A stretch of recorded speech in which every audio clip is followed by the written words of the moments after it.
Frankenstein, Dracula, werewolves, phantoms, zombies, gorgons, mad scientists, abominable snowmen. These are the monsters that they have created. Peter Cushing, Christopher Lee, Ingrid Pitt, Veronica Carson, Oliver Reed, Madeline Smith, Barbara Shelley, Michael Gow, Hazel Court, Bartine Beswick. These are the people that faced the horrors. Jimmy Sangster, Terrence Fisher, Michael Carreras, Peter Sasty, John Elder, Evan Jones, Anthony Hines. These are the people who created the horrors behind Hammer Studios. Welcome to Conversations in Hammer Studio Horrors, your gateway into classic horror cinema, brought to you by Broken Lighthouse Pictures and Something Wicked Entertainment. Hello, everyone, and welcome to Conversations in Hammer Studio Horrors. I am your host, Kevin L. Powers, most of the owner, operator of Something Wicked Entertainment and Events, and I will welcome you to our program today. Now, I hope that you have been following our program as we love to delve deep into all the amazing original and classic Hammer Studio films. We do an individual film each episode, and me and a special guest or two decide to sit down and have a conversation, discuss, analyze, do that thing we do with these movies as we try and get into the meat and potatoes of these movies for you, our listeners, so that you have a clearer picture and understanding of some of these great, amazing films from the UK. So without further ado, let's go ahead and get started with our program today by introducing our two guest hosts today. That would be Mr. Dave Watkins and Mr. Jim Adams. Both of these two have been a regular guest on this program. Thank you so much for joining us today, guys. Where the found footage at? Oh no, that's the wrong show. Okay. Yeah, I'd rather talk about some Hammer horror though. Yeah, man, I love Hammer. Yeah, I mean, this is like you are a monster kid's dream. Well, they're here to listen to us talk about Hammer Studio movies. And the movie we are talking about today is The Twins of Evil from 1971. The later films. So it's going to be interesting delving into these, as we've been doing kind of a hodgepodge of films from many different time periods already. So to get our conversation started, I would like to know what your impressions were when you first saw the film, or how you saw the first film, or saw this film, by the way, not the first film. We'll start off with you, Dave. Kind of give us a little background behind that. So, like you said, you mentioned this is the third film in a trilogy, but it does stand alone by itself without seeing the other ones. I don't think you really have to see the other ones. No, I've seen one of the other three, but this one. The first time I saw it was actually recently. I got they just have come out with a new 4K release of it. And so I bought that and watched it. It just probably a few weeks ago. Oh, okay. But I was surprised by this one. Especially since I saw the first one of the trilogy, The Vampire Lovers, and I was expecting this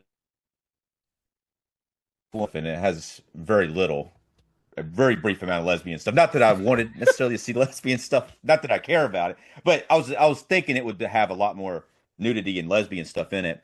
But it actually is better than what I was expecting. I thought it would be more exploitative, like The Vampire Lovers. But it actually is a callback to the earlier Hammer films. It has a very nice gothic sense to it, and Peter Cushing plays a role in it. Very similar. At first, you think it's going to be similar to the Witchfinder General that Vincent Price played in 1968, but it's ends up being different eventually. But it does start out, you think it's a witch hunter movie, and then it turns into a vampire film. So it's a kind of and you kind of have two. You're like, who's the friggin' good guy here? And then it introduces the twins. Yeah, and then the twins are, one of them is good and one of them's bad, even though the name of it's The Twins of Evil, but one of them is good. So I guess that character, and eventually you get a good character about 30 minutes into the film. So, All right, and Jim, tell us a little bit about you. Well, I was a junior in high school, and this came out, so it was already yee-haw, another Hammer film. Uh, we we thought it's going to be like the first two. It was like more like the original Hammer films. I think this is the stronger of the three. Yeah, even though as a young man who really enjoyed seeing some of those earlier films, the first two in the Karnstein saga, because wow, I mean, you were right there. The hormones were raging. Right. Yeah. I was pretty surprised. This one was just a good old fashioned horror film, and I liked it a lot. I mean, I really did. I thought it was clever that they brought in actual twins, and it didn't hurt that they publicized that they were Playboy playmates. So of course they had to dub all their lines because they were from Malta and they had a really harsh accent. So they had an English actress do both parts. It's funny. I didn't.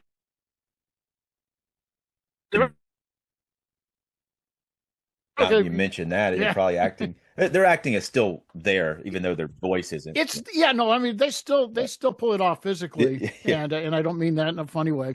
I mean, but the dubbing's not that obvious.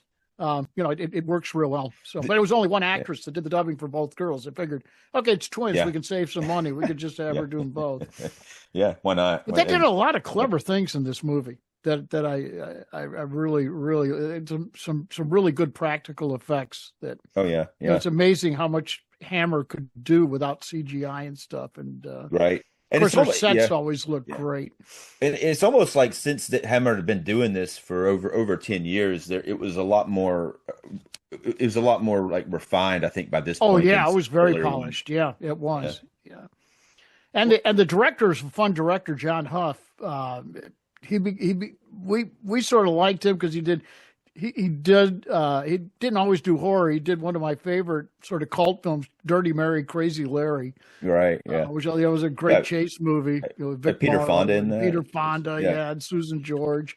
Yeah. And he did do a couple. He did one more for Hammer. So I mean, but he was a good accomplished director. I think he did a nice job with this one. Yeah, I took some notes down on some of his films. That the next year he did The Legend of Hell House. Yeah, Legend of Hell House, which is great with Roddy McDowall in it. Awesome movie. Then in 1982, I haven't seen this one. It's called The Incubus, not Incubus with William Shatner. This is called The Incubus. I haven't either. I always confused the two, and I kept saying, I don't want to see that Esperanto movie. I watched that recently. I thought it was pretty good. But, and then he did American Gothic with Rod Steiger and Yvette DeCarlos. Yeah. And one of the Howling movies, Howling 4. And then one other movie I'm going to mention has Peter Cushing in it. It's Peter Cushing's last films, which is Bigel's Adventures in Time. I still have not seen that yet. I have not seen that. No, that one. I was a little too old for that one. Yeah, but he did. Yeah, but he definitely did a lot of stuff. Like he did. He was very good. He was a good director. Yeah. Unlike the producers, now this wasn't made by the normal Hammer people. It was produced by Michael Stiles and Harry Fine, and they produced all three of the Karnstein trilogy films. But what's odd is if you look at their filmography, which I think they did a really good job on these films, but that was all they did. They did a little bit in between, but at the end of this movie, that was it. And the twins never did anything else either. No, this is the only thing they really acted in. I didn't know that. Well, there were some movies before this, but this was probably the biggest thing they acted in. I thought they did a pretty good job. Because they were basically known for modeling, but they had made some appearances but this is probably the most extensive role they had. And then one other production thing I'm going to mention is Tudor Gates was the writer, and he was also the writer on all three. So it was kind of like a team with Tudor Gates and those other two producers. They were making it for Hammer, so it wasn't like your normal Hammer crew on this thing. Even though it does look like it, it's hard to tell the difference from the way this one looks. Rank did all the financing for it, so. But it's got the continuity between the three is really good. Yeah, I mean they have the same feel about them. So even though and Dave was right, this one's just really it is a standalone. I mean you don't have to see the first two to appreciate the third. But it's fun to watch them all in order Yeah. and see how they all connect up. Because Yeah, I still got to watch that middle one, but it's Same here. I haven't watched yeah. it. I was always That- fascinated with the whole Karnstein legend or whatever. Of course, it's based on the novel Camilla, right and from that 1872. It's a novella, yeah, which is interesting. That predates Bram Stoker. Yes, it does. That's right. Yeah. You know, the Yeah. Countess of Bathory, you know, she bathed in the blood of virgins to stay young and all of that. But it's, I always thought it was a real interesting interpretation of, because I'd read the novel and before the movies came out, you know, while I was in junior high school. you did? Yeah, I was Yeah. always looking for horror novels of any, Right, you know, yeah. Lovecraft or any of that stuff, because I was just going horror nuts when I Yeah. was growing up with all the monsters. Well, you know, Monster Kid special, you know. And when you find out, oh, they actually write books like this too. God, I got to get them. You know. Yeah, I So read. I didn't. Yeah, you did read it. I read it probably 2 years ago, the first time. Wow. Yeah. It says it's a novella when I look it up online. Yeah. Is that it's shorter though than an actual novel? Yeah, it's shorter than a full novel. Yeah. Yeah. So, what did you think about the film, Kevin, when you saw it? I don't have nearly as high praise of this film as you two do. I don't. I do like what Peter Cushing did in the film, because it's kind of out of his normal wheelhouse, just slightly. I did find the parallels to Witchfinder in general very interesting, but I thought some of the ideals in the film were a little bit cluttered, and I didn't find the characters all that interesting. The reason being is that for me, I liked Peter Cushing as a witchfinder, but I think the ideals of trying to mix the mythology of the witch hunting, witchcraft, and that of vampires, I think gets lost in translation. I do think that it's interesting, but I think it gets lost in translation a lot, especially because we never find out as an audience member if any of the people that he's burning are actually witches or vampires, for that matter. So I think some of I got the impression that he probably missed on a few of those. Yeah. Well, it says there's 3 of them, but yeah, I mean, it's weird that like the things that you didn't like about it, I thought it made it stand out. I thought it was hilarious, really, in a way. Not that it's not that it's funny, but the way that he's like burning these women. And then he goes in and he's like a Puritan dressed up like pilgrims. Oh, he's a Puritan all the way. Yeah. Yeah. And then he's got this big group of men in this room, and he's a classroom, and he's standing in a brotherhood. He's standing in front of them, and they're talking about the next person they're going to find to go burn. And these guys are just drooling. They've gotten this taste for burning these witches. They don't care if they're innocent or not. Yeah, and they just want to go burn. Who are we going to burn tonight? Woman. Yeah, we got any single women around here living by themselves? You know, it's got to be a witch. When they burn, is they go to her house because she lives in a house by herself, is what happens. And then when they get there, oh my God, she's holding a cat though. She's holding a cat, so she has to be a witch. And yeah. Well, that's why I think some of the ideals are kind of muddled, because they spend so much time kind of craft this world in which there's witches and witch hunters, but we never find out if any of them are actually witches. And then they have the kind of subtle story where they might be demons to Peter Cushing's character, but they're vampires. Well, it was just like basically any single girl that didn't follow his strict morals must be a witch. Yeah, you know? I don't think there's, and that's really sort of the way the Puritans were. I mean, you know, not this extreme. I mean, but at the same time, that was the thought process, and I don't think there are any witches in the movie. No, I don't either. I don't think any of the ones he burned were witches. I don't think so. I think they were all innocent as well. I don't think any of them were witches. I don't think they're neat. Crazed mob. Yeah, I mean, and it starts out because that's what the Witchfinder General's like too. Yeah. Oh, absolutely. And so the whole idea is they're not really witches, but it's more about these are the villains, even though they're not the villains necessarily in this. Eventually, become the villagers, but they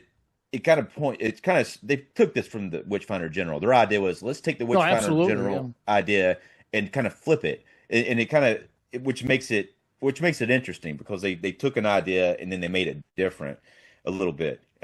But yeah, there's definitely similarities. I remember vividly when Witchfinder General was released here as The Conqueror Worm. That's when I saw it. I was in high school, just starting high school. I remember my dad said, "We got to go see this with a name like that." We had no idea what it was about. Do you like that name better than the Witchfinder General? I've never actually. I preferred Witchfinder General because I think it was more. I told you a little bit more what the movie was really about. Yeah. But I love the movie. It is kind of like, what is I going love the on? whole movie and the concept of it. Yeah. Yeah. No, it was an expression from, I forgot what, I don't think it was from the Bible, but I think it was in the book. And there was the book it's based on, there was made reference to something, the Conqueror Worm or something. But yeah. It was, it was a very, very vague reference, and they just American producers said, "Hey, I like that. Let's use that. That's going to get attention," and it did. It did exactly what they wanted him to do. Got you guys in the theater. We thought it was going to be like a kaiju movie or something, but no. I unfortunately have never seen any. Like I said, I think before we were discussing, I've never seen any of these classic Hammer films in the theater, the big screen arena, and not even on any type of remounts or not remounts, but re-releases. And I'm with Dave on this. I didn't watch these films in order. This was literally the one I saw maybe a couple of years ago, and it was I still haven't seen Lust for a Vampire. I have it, but I've not seen it.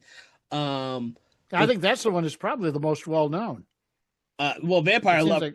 Vampire Lovers too. Yeah, I forgot. Yeah, that one's pretty well known as well. That one Lust for the Vampire is the only one that doesn't have Peter Cushing in it. Right. They got Ralph Bates. Yeah, because Cushing's wife was. Yeah. She died very shortly after that. She died. Yeah, and then this is the first movie that he made. Right. Like after his wife had died, so he was kind of. For Lust of the Vampire, this is kind of funny the way they would switch out Ralph Bates for him, like they did the same thing in Horror of Frankenstein. They're like, we can't give Cushing, bring in this other dude that looks nothing Ralph like Bates. him. Yes, it's like he kind of like a little bit. When you think about it, his character in this is not too unlike Abraham Van Helsing.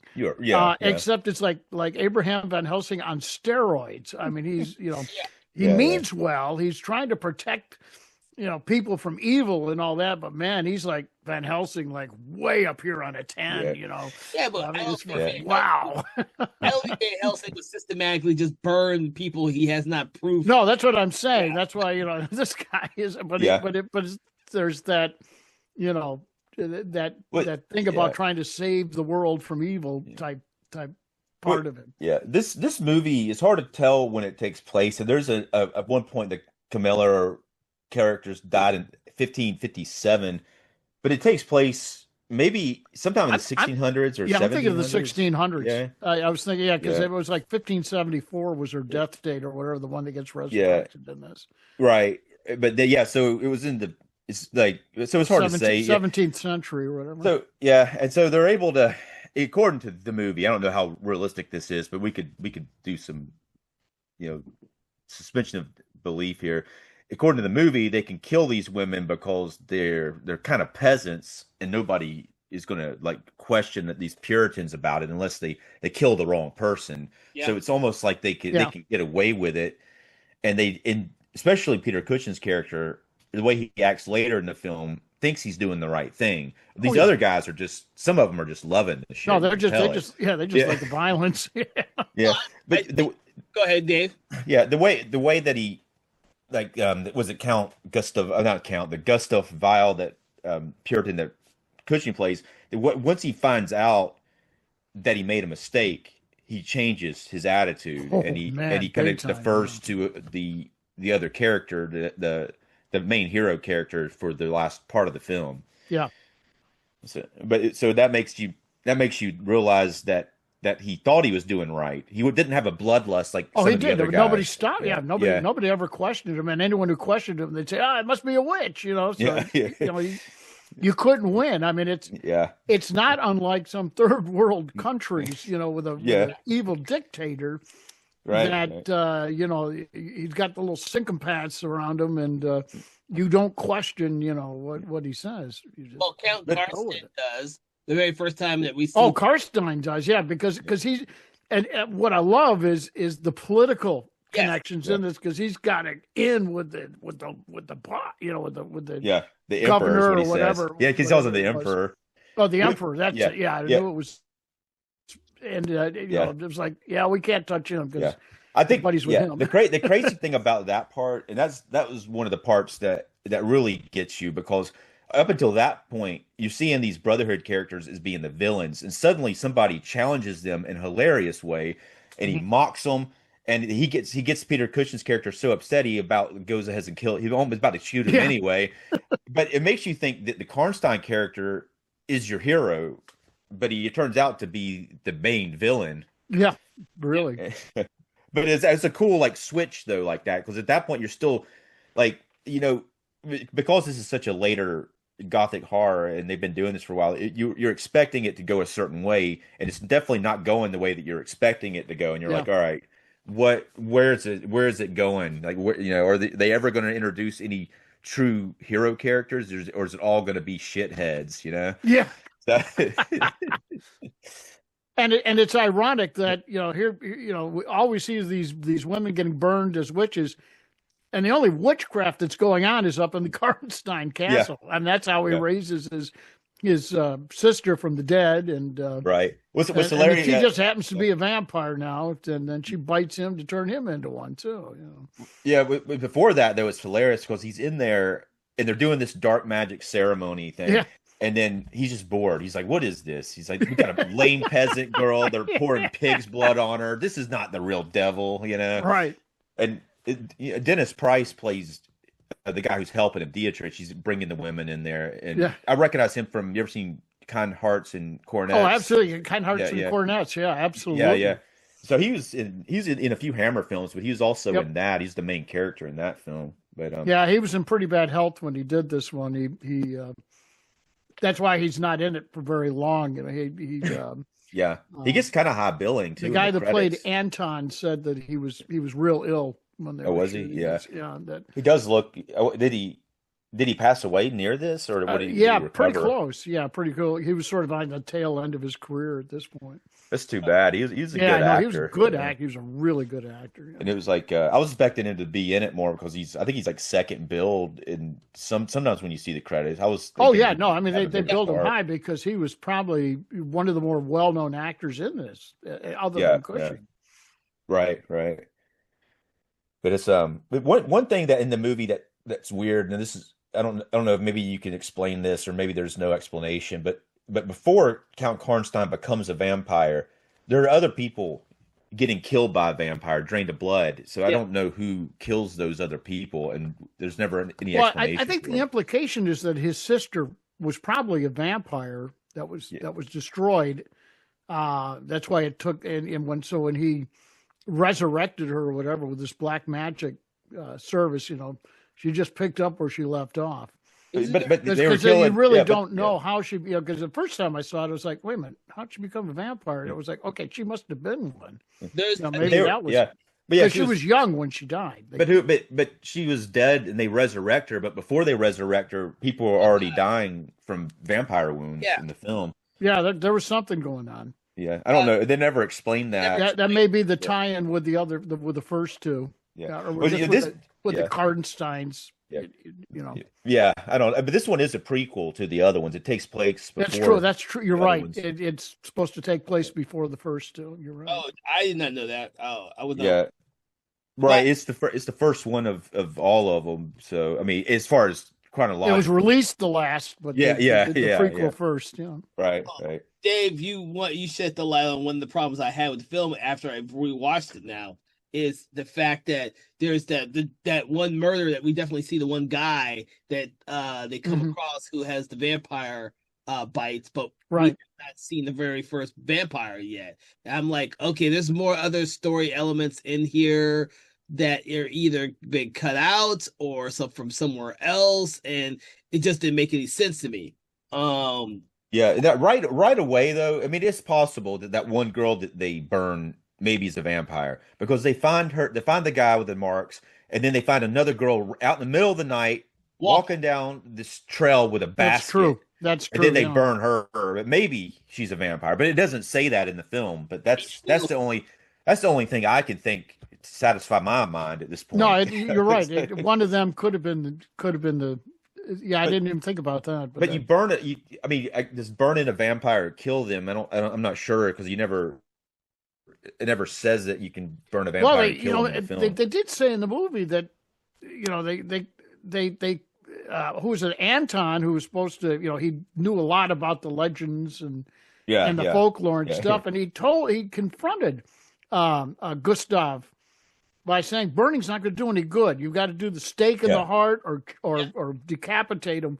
Period. Yeah. And Right, yeah. it's like even if you've got people that are guilty, burning them is not going to solve the problem. Yeah. He's got some books, so he definitely knows. He's got like 3 That's books. how he was the most intelligent of all of them. I mean, he knew what he was talking. He probably knew more than Gustav. I like the Anton character. I just don't. Oh, think, he was a great character. I don't think we see enough of him. No. I like his introduction's interesting because you don't see him for 30 minutes. Right. And you're like, who's going to be the main hero here? One of the twins? I'm thinking, is it one of the good twin? But no, then this guy, he's out boar hunting. They're killing boars, and then he comes in after killing the boar. So there's kind of like but then he talks about they accuse him of also killing witches and going out and killing the young women, and he's like, no, this is different. I'm just killing boars. Yeah. Well, it's interesting because and we haven't actually talked about the twins themselves, Frida and Maria, where one is obviously good and one is obviously bad, and they're so extreme in that categories that for me, they don't really register as real characters. They just like their one has to be extremely bad and does all the bad stuff, and there has to be one that is the good, does all the good stuff. Like there's no shades to these two characters. They are just what they are. I got to admit, every time I see this movie, I keep thinking, okay, Frida must have been the first one born. She must have been the oldest one. That's why she's the bad one. I don't know why. Yeah. I made that assumption, but it just, the younger one is going to be the good little girl. Yeah. But I don't know if that's true. They don't say that. It's just the way it came across to me. They're born at the same time. They're identical twins. Yeah, they don't say. Together. They don't really. They never did really establish who was.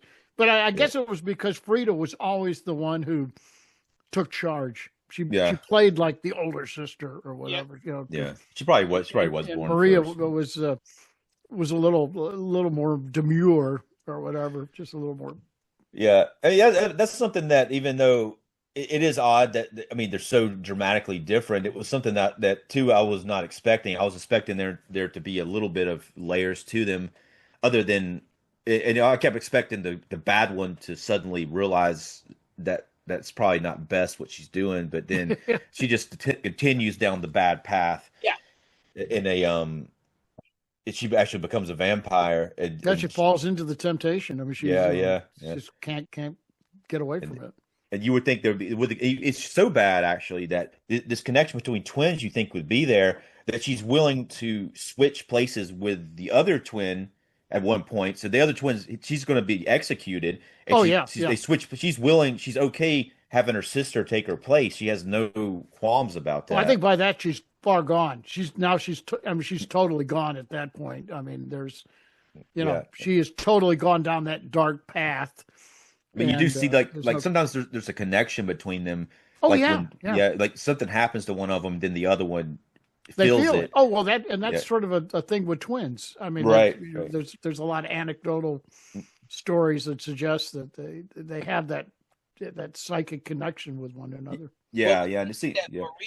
Maria kind of has that connection with Frida, but we never see Frida have that same kind of interaction or reaction or anything to Maria. Well, that's because Frida always is getting into trouble, and Maria doesn't get into trouble. Well, it may be like Maria's like very, very empathetic, where Frida is like she's more of a has no empathy. That's Yeah. true. And it's more of a narcissist, and Yeah, there's just she's no definitely the yeah. narcissist of the two. Yeah, That would explain why she doesn't feel the connection where the other one does feel yeah, it. that makes sense. Yeah, Well, it also hinted at in Anton's little speech to his sister when he says why he's attracted to Frida and not to Maria earlier on, because the sister asked him why would he go with Frida when Maria is the yeah, one that's more stable. But he said he refers to the fact that he would never know what Frida's going to do from one moment to the next because she seems so free with her the way she yeah. He likes that. Yeah, he likes that. Yeah. he likes the bad guy. Yeah. Not the best choice, but you know, that's a good way to find yourself having a miserable life right there. That's true. But then But he comes to his senses at the end. Yeah. well, Frida does the same thing when she goes for Count Karsten instead of someone else. I mean, Yeah.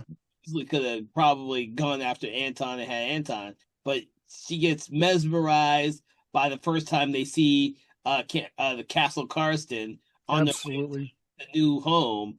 And when we first see her sneak out and she goes straight to where she thought she saw the castle before getting captured, so to speak. That castle looks pretty damn impressive when you It see the wide does. shot. Yeah. You know, it's more. I think it looks more impressive than most of the ones I've seen in the other It's Hammer the films. same you know? castle they use in Vampire Circus, which is the Okay, yeah. film that was released with this one on a double bill. It's funny they use They the same shot. It was castle. like with Reptile and Yeah, Plague of the Zombies. They shot them all on the same sets, so they Right, shot right, them back yeah, to yeah. back.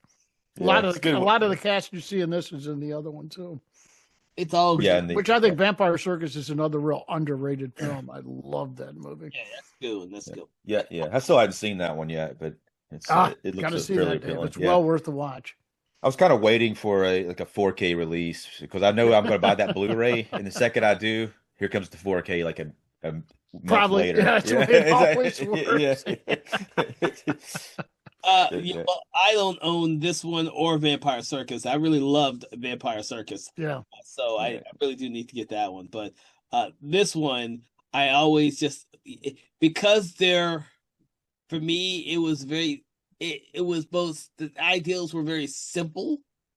I didn't care for this one nearly as much as the other ones, and 2 years ago, this was when I was kind of catching up with all the Hammer films I hadn't seen. Like I mentioned, The Mummy Shroud, Rasputin, Mad Monk, this one. There were several other ones I had never seen. I just got around to finally watching. If I Almost Snowman, I saw the first time. Oh wow. Well, these were I all, love that. That's another one I love. Yeah. these were Right, all yeah. my box sets that I have Yeah. for films, so I had to buy them separately. And then of course, Shout Factory did an amazing job on doing Blu-rays of all these, and that's how I picked them all up. Yeah. So I'm glad because like I said, Hammer has its own unique style. Oh, absolutely.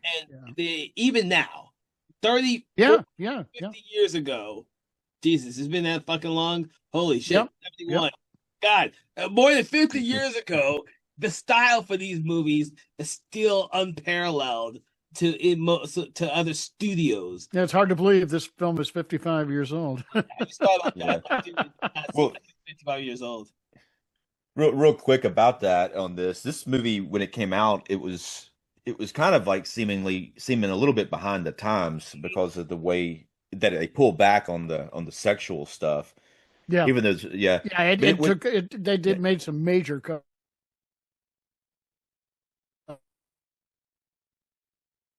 The last Dracula movie was 1973, and the last Frankenstein movie was the 1974, just a few years after this. So Hammer was kind of that was kind of they were getting like they weren't like they were. It's kind of like the superhero movies now. They about 16 years ago you had Iron Man, and now it's kind of like you've seen it all, and you want to see something different.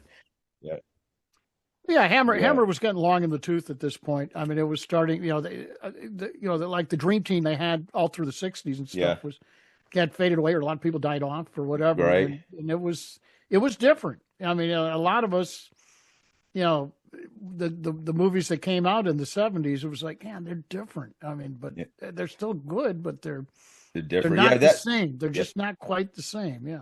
I mean, they were making them more graphic, and they were able to add more sex to them. You were there, so you experienced Well, I mean, it. but for me, that didn't bother me because I was a hormone-driven, guy in his late teens, So it was like, this is good stuff. But I can tell you that from watching this and never seeing this before, and watching, say, Curse of Frankenstein, they don't seem that far removed. But they were pretty daring in the 50s and the 60s. I mean, the bosoms were pretty prevalent. All of them. That's one thing I think we liked as kids, but they were just so beautifully done. And all now we're used to seeing a lot more than then. Some of this may have been somewhat shocking, but at the same time, they were independent movie makers in France and were making even more explicit stuff. So absolutely, they were. So it was kind of hard to compete with that. It's sort of like the people are getting away from the gothic horror. Something else too, I noticed, Dark Shadows, which I really like that show. Yeah, from, I think 1968, 71 is when it got canceled. So this was like around when the gothic horror, people were just not caring that much about the gothic horror anymore. Yeah, I mean, it had been, we'd been inundated, I guess, and it was, people were getting ready to make another. The horror industry did take some major turns about this time, and you're coming out of this whole golden age of the independent films, because the 70s saw a lot of, really avant-garde type indie stuff, some great stuff, and. But it started getting away from horror and going into more political stuff and action and things of that nature. And then horror makes its cycle again. It comes back around. Right. With Halloween, Halloween sort of relaunched it all again and in a new vein. So it's sort of interesting that. Was it that long? You think between 74 and then 80? It was 78. Well, I was going to say, you're right. You're right though. Yeah. 78. 78. So it's not that many years later. There was definitely a lull in there where it was like we were like, come on, that's it for horror. We wanted some done with this thing. Classic monster stuff, and it just wasn't there for a long time. Right. Yeah. Well, I was more message movies. Well, I was also trying to figure out when the video nasties era was in and all that stuff. So it got very political. Did you hear me, Jim? I was trying to look for the era. Oh, it was 1980s. So about a decade after this was out was when the UK went to their whole video nasties era. So. Oh yeah. Oh yeah. That's definitely mid 80s. Yeah. That's when they it was sort of like because up until this point they were cutting a lot of the violence was more of a problem in the UK than the sex. Yeah. But then, so then they were able to do both.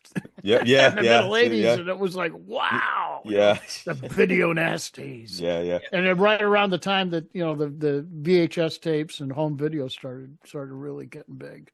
Yeah, in the 80s, I tell you. Yeah. But I wish I had seen some of these films in my younger years. Unfortunately for me, I've only seen most of all of them during the last decade and a half. So I came to Hammer, recently. I say recently because it's been 55 years. Good God, does not seem like Quatermass films. I remember seeing when I was younger. I did see the Quatermass films when I was younger. So I was very familiar with the Quatermass films, but most of the other ones I was not familiar with. Quatermass made it over here to the United States pretty early. I mean, that was. Some of the early Hammer stuff I saw were basically like X the Unknown and all of the Quatermasses and stuff like that. So, but when the horror of Dracula and Curse of Frankenstein stuff hit, it was like, whoa, it was a whole new ball game for those of us who were monster kids back then. It was life changing. I mean, it was great. And then this was taking it in a little bit different direction. And there may be some people my age that don't really like the Karnstein trilogy or some of the latter Christopher Lee vampire movies, which I liked them all. I mean, I loved Dracula AD 72, and I get arguments all the time with people my age. Oh, it was awful and all that. But they were in a different direction, but they were still fun to watch. Yeah. This one here, this one looks really good. The way the this lighting has got is some good. meat to it. Yeah. And it looks in like the sets, you have like a village like in the late 1600s with all these, even when they come into it, all these chickens and all this, and then you got I mean, it looks cool, and then they have a carriage, and then they have the inside of the Puritan houses, and then the castle interior of the castle looks really great.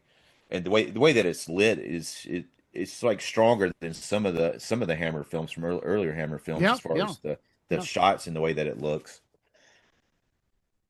I will say production design for this film in particular is exceptional. Yes, because some of the stuff that we see, especially other than the women just getting burned in the middle of the forest, which all looks like the exact same location.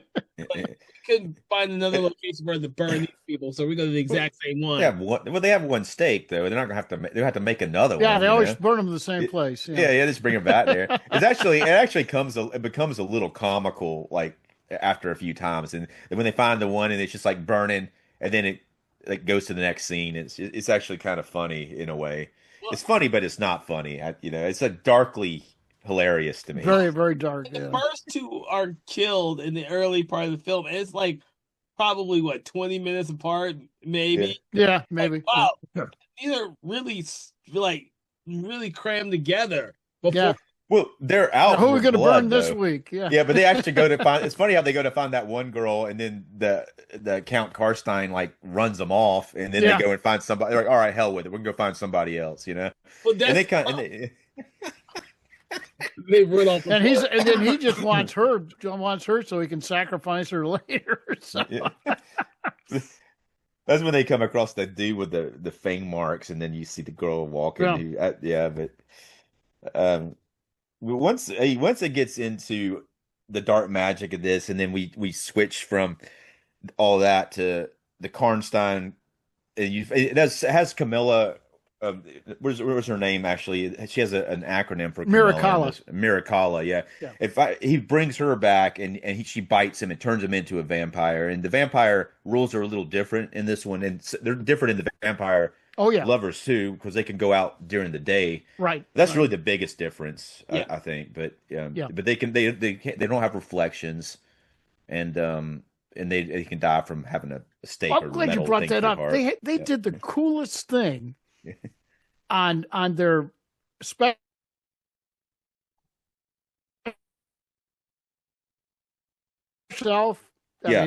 Maria could see herself, but she couldn't see the vampires. And the way they did that, I did not know this until today.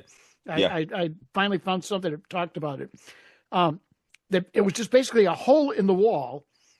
Oh wow! Yeah. And then they recreated the room, the mirror image of the room on the other side of the wall. Yeah. So now they got to make it looking like a mirror. Yeah. So that when they have the twin on the other one side is sitting there, they can just shoot it exactly, and it matches up. But they have the twin on the other side though, like the other twin, because you see her before, because you see her in the reflection, but not him. Yeah. They took advantage of the twins. Maybe they did. I didn't know about how they did it. The only thing that gave it away, and I didn't catch it, and I didn't even catch it on my big screen this time, was that there was a scene where she was sitting and there was a candle next to her, and it said if you look closely, there was a breeze on the other side, and it was blowing the candle flame the wrong way, and it was the only thing that gave it away. Other than that, it was picture perfect. It was like, that was so clever. I couldn't believe it, because I mean, you do whatever you can practically, because that's all you got.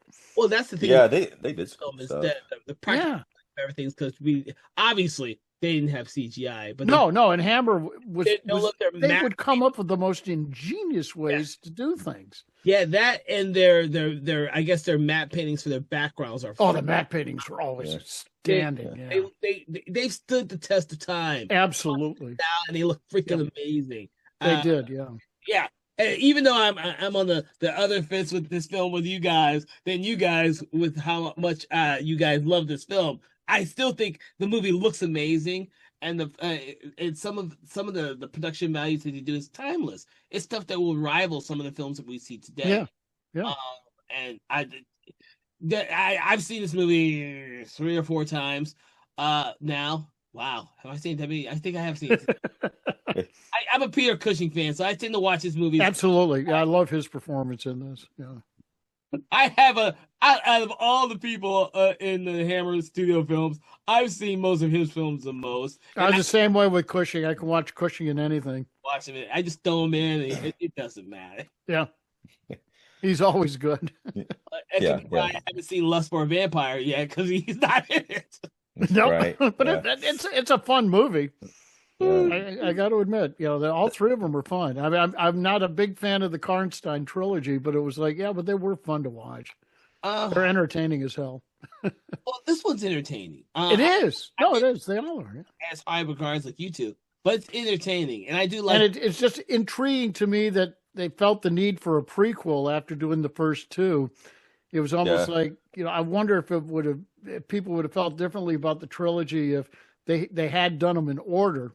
Because it was one of those experiences where you're like, oh, that explains how that ends up coming up down the road, Yeah, I'm pretty sure they wanted to do more. It just didn't work out. Yeah. Yeah. People. I think people just got tired of it after a while. Yeah. They had, like with anything, sort of its time has come and gone. Well, Right. we already discussed at this time period when this one came out, the Hammer Studio was losing its luster, and then They were. Yeah, it was just getting tired.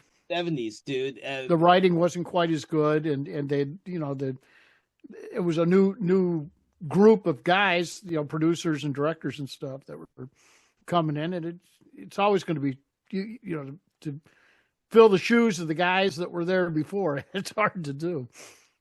So, oh my God, we're talking about so many different elements.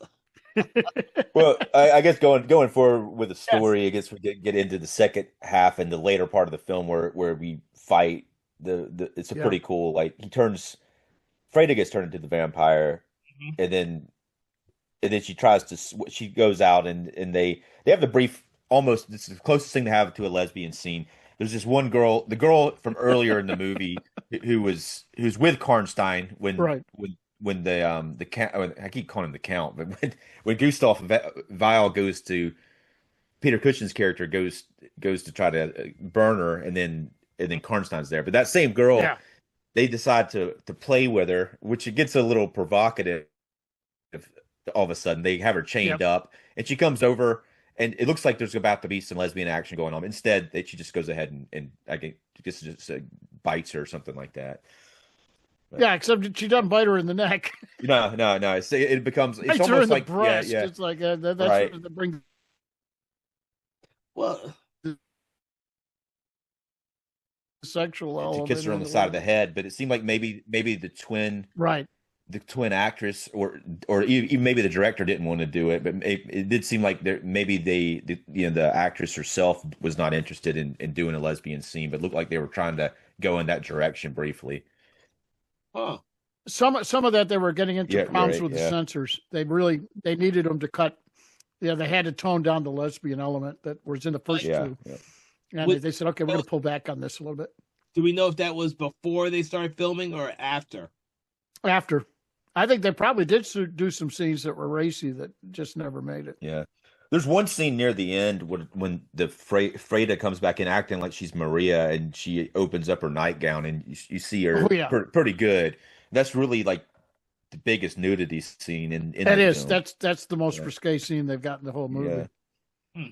Yeah. And then she's trying to seduce Anton.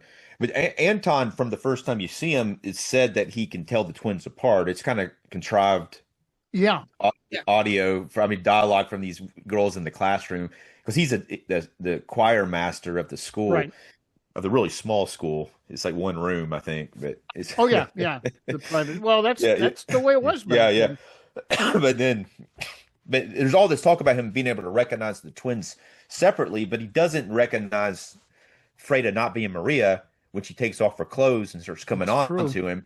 He doesn't recognize it until she starts trying to bite him, and then he's like, "All right, this is not right." And luckily, there's a cross on the floor that was dropped by Yeah. Maria earlier, and he's able to pick that up and stop her. Oh my god. But that kind of leads it into that's when he goes. The wife of Peter Cushing's character, they go back and then they talk to all the crazy Brotherhood who are about to burn Maria at the stake, and they Yeah. talk them down from it. And that's when Peter Cushing's character has that kind of Well, yeah, he comeuppance moment challenges them. He says, "Look, if you don't believe me, have her kiss the cross or whatever. You have her face the cross. And if she really is a witch, like you think she is, she's going to back away from it. She's not going to be able to, because, come to think of it, there was one that they burned in this movie that did back away from the cross or whatever. So that might have been the real witch that was in here. the real vampire, not a real witch. I'd forgotten about that scene that they did. There was one that recoiled from the cross, but Maria did. It's probably Give me that cross. It probably is the one that was burned after the vampire guy was found. But it's weird that they. Yeah, I think it was. And I think that may explain it. So I'm sort of glad you brought that up, Kevin. I got thinking about it. It's like, wait a minute, there was a scene. Yeah. But you think it would be more explicitly stated for the audience, but at the same time, I guess they were hoping the audience would just forget about it once they got further into the movie. Yeah, they didn't. We all have copies of it and watch it like 3 or 4 times. Be like, That's what was true. this part about? And it wasn't that long of a movie to begin with, so. No, it was a pretty quick movie. Yeah, that's and then after that, then Cushing's character, he basically lets the other guy lead the Brotherhood, and then they go and charge the castle like they do in a lot of these films. And it's a pretty cool sequence. They actually do it up pretty good. I love this. Yeah, it was great. I would like to comment on this one with the way that they charge the castle, and the fact that they get so many more people involved than just the Brotherhood. Although it gets fairly violent there briefly. Like I think 2 or 3 people get killed pretty wickedly. This one guy gets burned, and another guy gets like this big ass knife thing in his head, and then they kill the servant guy with a stake through his heart, even though he's not a vampire. Right? Is he evil? Well, he was the acolyte or whatever. Yeah. But Kevin, now you've seen Vampire Circus quite a bit. I mean, it reminded me a lot of when they stormed the castle in that movie. Almost definitely. Almost identical. Yeah. I mean, same damn castle, isn't it? It is. It is the same. It is the same castle. They use the same special effects. No, and they knife use in the head. same. And... Yeah. I think they've reused some footage maybe from. Yeah. But it's that part was. It's funny when you see a scene like that. I liked the sequence. It was great. Yeah. It's funny when you see a sequence like that because it's suddenly out of nowhere. It's like very violent, and it's like, wow, that thing got really graphic suddenly. Like Well, I think in this period, storming the castle, the village storming the castle to rid themselves of the evil that has been plaguing them has been normal or normalized in Hammer. Yeah. But if you look at a lot of the earlier Hammer films, this was done a lot in the Universal films, but in the earlier ones, they actually mentioned this that they didn't have the budget for a big mob scene or a big mob of people with torches like storming a castle. And by the time they got to this one, they were actually able to accomplish it. I'm sure they did it in some of the other ones before this one, but they did accomplish it pretty good. Yeah, I was about to say pretty good. Yeah, the budget on this was 215,000 pounds.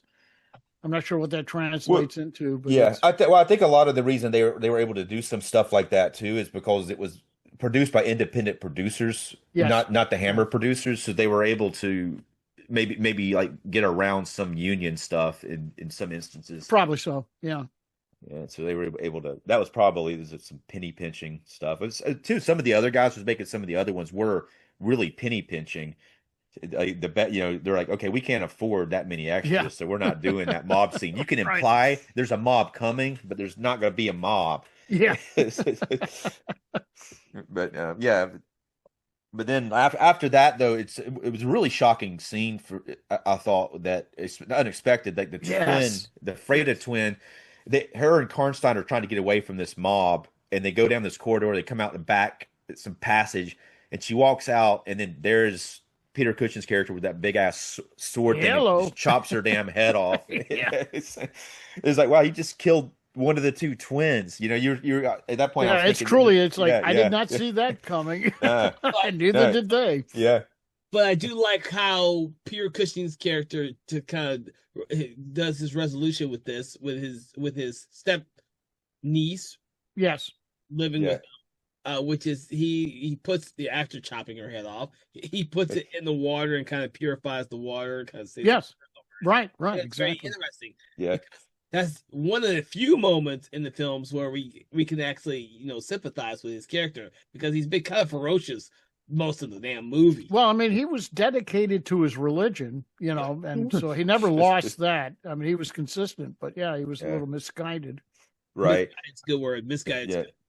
Yeah, but I felt a little sympathy for him during the later part of the movie before that happens. Yeah. Especially leading to that scene where he realized he screwed up and nearly burned the wrong one. Right. And he's really struggling. You can tell that he's struggling with the, even though like earlier stuff, it is very villainous what he's doing, but you can tell that he's struggling with reality and he's been given a big dose of reality, and he's trying to work through it. Yeah. And that's after that it's like they have to deal with Karnstein himself. And that's a pretty cool sequence too. He gets the twins. It's kind of annoying that he gets the other twin, because she goes back to see her sister because of the connection again. But then it's like it's just like you put yourself in harm's way, and he's able to snag her at that point. Right. Yeah, but Maria feels when her sister is decapitated, and that's what kind of she felt it. Yeah. She felt it, and that's what throws her off. Like she can't understand the feeling that maybe her sister is dead or that. She just thinks her sister's harmed, and she has to go to her. Right. Unfortunately for us as audience members, she goes to the Karsten Castle. Yeah. And gets. What was at first I was like, this is going in a bad direction, but I was thinking all the mob guys left, and suddenly she's there by herself, and then she gets snatched. But then right after that, it redeems itself, because it cuts to a shot from inside of the castle, and all the mob guys have gone inside of the castle at that point, instead of just all leaving like some dumbasses, like, oh, it's over. Because at that point, you still got Karnstein himself to contend with. Yeah. It's kind of weird. They were just like, they killed a twin, and they're like, okay, we're good. Movie's over. But then he gets the other twin, and then this is like something that's set up earlier from the boar hunting scene, which is a nice touch, because Anton, he kills the boar with his spear. He's able to throw the spear and kill the boars with it, which plays in really nicely to the end of it. But before that happens, Peter Cushing once again comes across. He basically comes up against Count Karnstein with a big axe. Yeah, and he loses faith or something, and then misses him. He goes into the wall, and then Karnstein's able to get the axe and kill him, very similar to the way that Vincent Price's character's killed in The Witchfinder General. Oh yeah, I think it's definitely inspired by that scene. Axe to the back, but he goes a little bigger with it. He throws him over the side of the balcony, and he lands on the ground. It's pretty gruesome, really. But then that's when Anton has the damn big spear, and he throws it, and he's able to hit Karnstein right in the heart, and that's it for him. And then he does this melt thing where he turns into like a skeleton. Oh, that's awesome special effects on that one. Yeah, him decaying away, that was unreal. I love that. It was a good sequence. Yeah, and seamless as hell. I mean, it's it was all practical. Right. That's back then. Yeah. What now? No, I said that's what they had to do back then. I know, but they did it well. I mean, because it's like a similar technique, I'm sure, to what they do in werewolf movies, but this was like seamless. It really looked real. I mean, it didn't look stagey. It's hard and a time-consuming thing to do, because they basically lock the camera down, and they have him sitting there. They put the next makeup on him, and then they dissolve between it. And somehow they luckily got it to work, so it's like a lot more seamless than the Universal Studios werewolf transformation. So It's a lot a lot better than that, but yeah, I can hardly tell. You can kind of tell, but you can hardly tell. It's a lot Yeah. more advanced, Yeah. especially without CGI. It's really impressive. Yeah. Yeah. And then they all lived happily ever after. Yeah, pretty much. I mean, then Anton does end up with the other twin in the last bit of the He film. does. He and Maria Yeah, get together, as we sort of yeah, saw so, that coming. Yeah, yeah. She Well, has, did because we, she had the hots for him all along. Anyway. yeah. did we mention Gustav does It's die in this film? it's not going to work out. I don't think. No, because Frida was Yeah. a soprano and she was an alto, so it's not gonna work with the choir. Did we discuss, guys, about Gustav getting killed in this? Yeah, that's what That he was got. a shock. I really didn't expect him to, but I can see it. It's All sort right. of to make up for some of the screw ups that he made. It's like, I guess Yeah. that his death was to settle all of the ones that he burned that probably were not guilty at all. Yeah, I kind of I figured he would die, and it actually would have been it was a cool death too, but it would have been cool if he had not died as well, though. It would But have I mean, been it's sort of karmic that he yeah. almost had to. Right, yeah. You almost feel like him dying is something that the script has to do. It doesn't feel that way. I mean, it's like a symbolic end to the insanity that had been going on in that city. I mean, it was Right. or that town. It was just like, that mob just controlled everything, and he was at the head of it, and it just got out of hand. Yeah. They meant, he meant well, but it just, that Yeah. kind of fanaticism never ends up well at all. Yeah, but it's No. interesting. It's an interesting resolution because Yeah. in most of Cushing's films, he's not that despised or despicable, and they do try to give him a little bit of a redemption towards the end, but it's a little bit too late, of course, and he gets killed, which actually goes. Yeah. Go ahead. Now, I was gonna say one character that right off the bat I'm thinking about is the character in the Gorgon is somewhat similar to the way he dies in that. Yeah, Not the way you're that- true. but Yeah, that's true. I didn't think about that. Again, that's another movie I love. Yeah. The character's not as evil acting in the Gorgon, but he is almost a villain. Yeah, and yeah. he ends up trying to kill the Gorgon and dying during it. Right. That's a good point. That's a good point. It's a good analogy. Yeah. Yeah. Oh shit! Now I forgot what I was on the mood for. But you were talking about the way that he dies in him. Yes. Yeah. Because I'm sure it was important, but now I don't remember it. I think you're saying I should have interrupted you, but you said that it was different than his other characters' deaths because he's not. You don't usually see him as a villain or and then suddenly dies like that. Yeah, but he dies, and then of course Anton, he spares Karsten because he needs his little arc too, because he's the heroic male figure saving Maria. I almost forgot which one was still alive. Yeah, Maria. Yeah, he's the only one that had any common sense through the whole thing. I mean, he was like the most educated and the most intelligent. He brought a sense of rationale to everything when all these other people were just guided by pure emotion and all these legends and the superstitions. It brings up the scene I do like between him and Peter Cushing when Cushing confronts him about the fact that he sent the letter to the high priest. I don't know who, the cardinal or whoever is. Yeah, I think they said the emperor or something, but but someone very high up. Yeah, no, it wasn't the emperor though with that because it was like a religious who's in charge of the like a bishop or something like that. Yeah. Something. And that he tries to threaten his position, and he said, Peter Cushing ain't gonna have it. It's really nice to see because we saw the scene between his character and Karsten earlier to see this interaction between the two, like someone he could push over is Anton's character when he was getting pushed over by Karsten's character.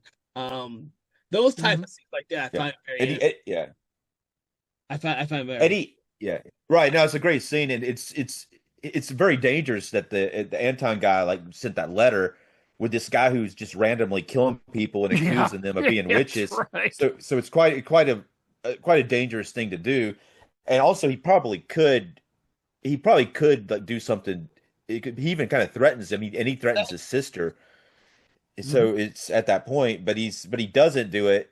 But he wants to make sure he doesn't send any more letters. And not too long after that, the sister character gets killed by a vampire. Yeah.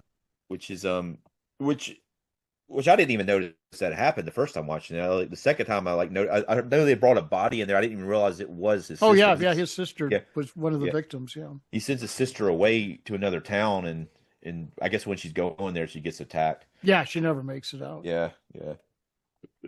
So that's it's pretty cool. It's a pretty cool arc for Anton. I like the relationship between him and his sister too. Yes, yeah, it is. Yeah, that's a really interesting relationship that they had. She's like the head schoolmaster, and he's the choir master. And there's some. At first, I was like thinking that they were a couple, and then it's nice that they gave them the right scenes because without the right scenes, you wouldn't know that they were brother and sister. So they did have a few pretty good scenes together that established that. Right. Yeah. Okay. Anything else that we have skipped over, or we need to discuss? Because I'm trying to think of other things. Well, I think we covered a lot of it. I think we hit just about everything there. If anything, they could go watch this. You could get the new 4K version. Well, the new 4K is actually hard to get right now. Is it? Because the imprint put it out, and it's like some kind of special box thing. And hopefully they'll come out with a standard 4K, because it was kind of expensive to begin with, and it's sold out. So it's hopefully they'll come out with. I'm sure that somebody will come out with a standard 4K version of it eventually. Yeah, I'm sure they will. Yeah. Interesting. There is a regular Blu-ray version of it by Synapse Films as well, but but looking at the difference between the 4K and the Blu-ray is a big difference in the quality. Especially on the exterior night scenes, they look more dayish because they're shot during the day. They look a lot more like night in the 4K version. They're color graded differently. Oh, if I'm not mistaken, a lot of those were probably shot day for night, because that's what these. Oh, they were all shot day for night. I'm sure that. Yeah. I think. The only ones that aren't is the ones that are on closer sets, like the witch burning, or when they're closer to like a building. Like some of those are. When they're in the middle of the woods, it's always day. Yeah. It was always a full moon. Yeah. Right. I'll have to keep that in mind next time I know some of you always bring up the day for night shots and how the differences between the 4K and the Blu-ray or standard def versions are. I do like that you bring that up, Dave, because I have not seen any of these in 4K. But from my understanding, from what you've been pointing out that is like the premiere version of these films that were probably color graded properly the way they were actually intended. Sure, yeah. When they go back and restore them, they can go correct that. There's only a few. Yeah, there's only a few of them that are in 4K right now. It's like the Curse of Frankenstein. Not too many. Yeah. Yeah, the Scars of Dracula, the Horror of Frankenstein, the Twins of Evil, and I thought there's one other one. Circus?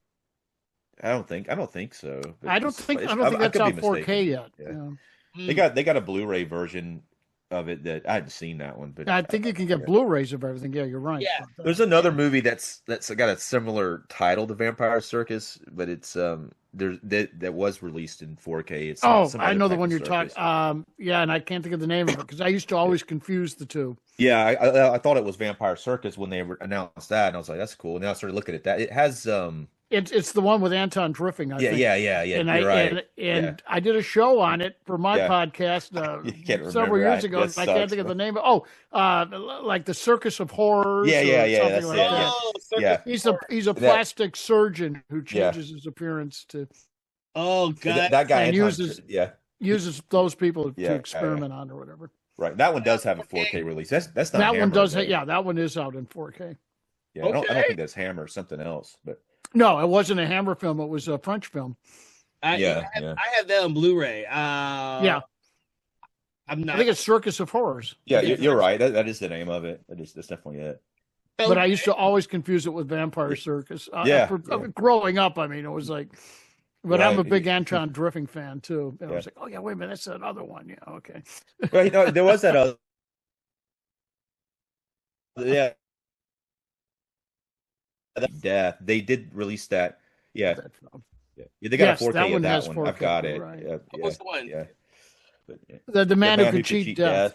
Yeah, it's Vinegar Syndrome, but put out a release of that. That's an interesting film. Yeah, it's very. I thought it was very like almost like a photograph stage play. It was okay. It was shot that way. You're right. Yeah, but it was a little slow moving though. It was almost like. But it did feel like a stage play. Yeah, you're right. It's very. But acting is good. I think wasn't it Peter Cushing was supposed to play that character originally? Originally, yeah. But Anton does a good job doing it as well. It does have Christopher Lee in it too. Yes. It would have been nice if Christopher Lee actually played that main part. That would have been cool. That would have been interesting. Yeah. He's like a. There's another movie that reminds me of that one too. It's like a Jekyll and Hyde one that has Christopher Lee playing like the third build character in it. Oh yes, and I can't think of the name of that one either. Something. I've not done a show on that one, but I just saw it. I saw it not too long ago. Right. It's one I always forget about. It's like, oh yeah, Christopher Lee was in that. Okay. Yeah. That one. Yeah. I don't recall that one. Okay. So with that, since we have exhausted our conversation with this right now, we could talk all night about Hammer films. Well, about Hammer films, but I wanted to get some of Dave's. We got to remember the name of them, though. So. They're all like the same name. It's like The Horror of Frankenstein, The Curse of Frankenstein. That's why we're not releasing them all at once. It's a good idea. Good idea. I want to thank you guys for joining us on this conversation about Twins of Evil. For everyone who's listening, what we love to do is we love to rate the movie. We do a different type of rating scale where we do 1 to 5, 1 being poor, 5 being amazing. But what we like to do is pull something from the movie, an object, a quote, a saying, or something like that to attribute to our ratings to make it a little bit more entertaining for you all. With that in mind, Jim. Oh, you're gonna ask me first. Oh man, I'm going to you first. I'm going to you first today. What would you rate this film, and what object, quote, saying would you like to attribute to it? 3 stars of exposed cleavage. Shouldn't it be like 3 pairs? 3 pairs. Yeah, the cleavage. But I'll give it a 3. Yeah.